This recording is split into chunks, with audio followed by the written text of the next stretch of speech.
As a babysitter, what was your okay? That's the last time I babysit for this family moment. I was asked to babysit for a friend's relative. I was told that I would be looking after a 7-year-old and a 5-year-old, and they were calm, easy kids. I said, sure, no problem. Famous last words. I get there, and the mom just hauls her ass out the door, yelling at me over her shoulder that she would be back in 5 hours. Now here comes the WTF moment. Remember how I mentioned I was told there were 2 children? Yeah, no, there was not. In fact, there were 5 times as many children. Yes, you read that right. That woman took off and never said a word about the fact that there were more of them, leaving me to look after 10 fucking children. Several sets of twins, all under the age of 7. There were 3 or 4 sets of twins, and they were like 10 to 11 months apart, and then there were the babies. Honestly, I can't remember anything but the rage and anger I felt. So there I was, stuck with 10 children. I tried calling the mother, but she kept sending me to voicemail. I was so angry, I was ready to call children's services. The children were all around, screaming for whatever reason. So I said, fuck it, I'm in it to win it. I went to make them something to eat. I changed the diapered ones, pottied the older ones, and then let them go play in the backyard for a while.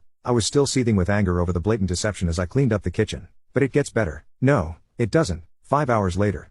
No mom. Okay, a few minutes late. No big deal, right? You know that isn't the case, or I wouldn't be telling my story. I tend to the children, toileted and changed them, fed them, baths, and off to bed. It's now almost 9 p.m. Mother is still not back. I'm furious and incensed at this point and beyond. I keep calling the mother, and my calls go unanswered. Pissed, I call my friend and tell her to call her relative and tell her to call me or come home because I am beyond pissed at being deceived this way.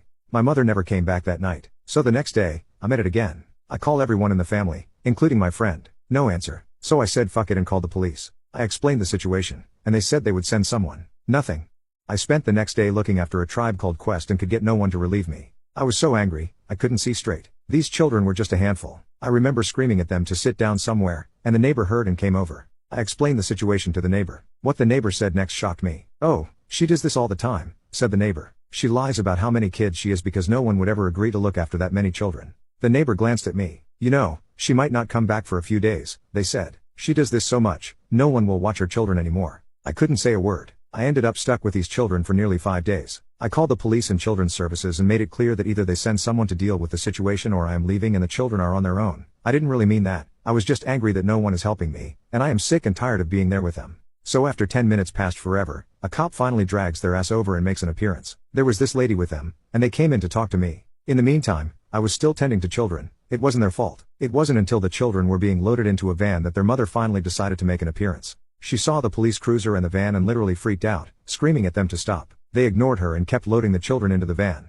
I stormed over to where the mother was, pissed and ready to kick her ass. What the fuck is wrong with you? I shouted at her. I've been stuck here with your children for damn near 5 days when you said you would be back in 5 hours. And you can bet your ass you will be paying me every single dime I'm entitled to for sticking me with 10 fucking kids for this long. You didn't say one word about the other children. You ignored my calls for nearly 5 days and just disappeared. I'm not paying you shit.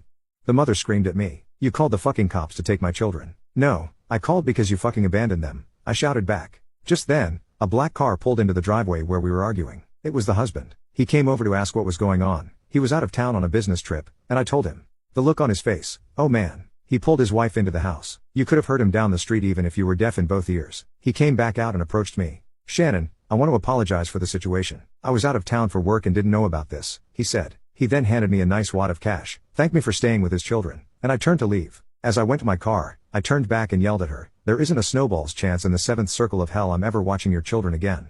You told me there were only 2 and ended up looking for 10. You said you would be back in 5 hours, and you were gone for 5 days. I didn't even stop to think about how that shit affected me and anything else I had going on.